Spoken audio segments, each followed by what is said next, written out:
Помещению давно требовался капитальный ремонт. Необходимо заменить и некоторые стены, так как здание сырое и покрыто плесенью. Работы начались всего несколько дней назад. Строители подходят к делу со всей ответственностью.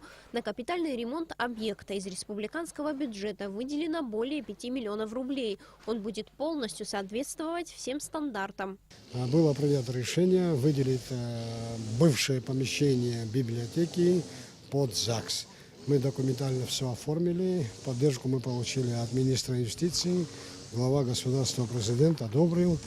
И пошло первое финансирование, авансом выделено 1,5 миллиона рублей.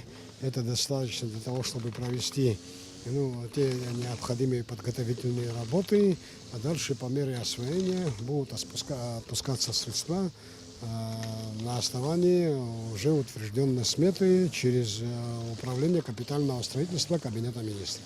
Ремонт здания предусматривает установку коммуникации, водоэлектроснабжения, модернизацию отопления, монтаж новых систем вентиляции и кондиционирования, пожарной и охранной сигнализации. Уже подготовлена схема планировки здания, а также дизайн внутренних залов. Здесь очень большая работа, и связана она с тем, что здание очень устаревшее. На данном этапе сейчас происходят подготовительные работы, это очистка.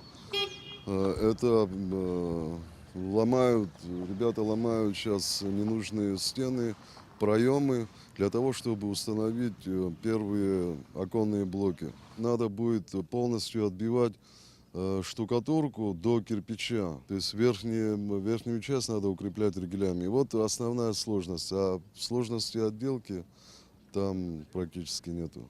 Все послевоенное время работники ЗАГСа были вынуждены ютиться в одном из кабинетов администрации города, условия которого никак не соответствуют стандартам. Здесь даже негде хранить архивную документацию, а ведь многим документам уже около 100 лет. А расписывать молодоженов в этом помещении вовсе не представляется возможным. Именно поэтому часто сотрудники ЗАГСа устраивают торжества в Доме культуры. В наше время все молодые пары, вступающие в брак, хотят проводить торжественные регистрации. Торжественные регистрации должны проводиться в красивом, светлом помещении.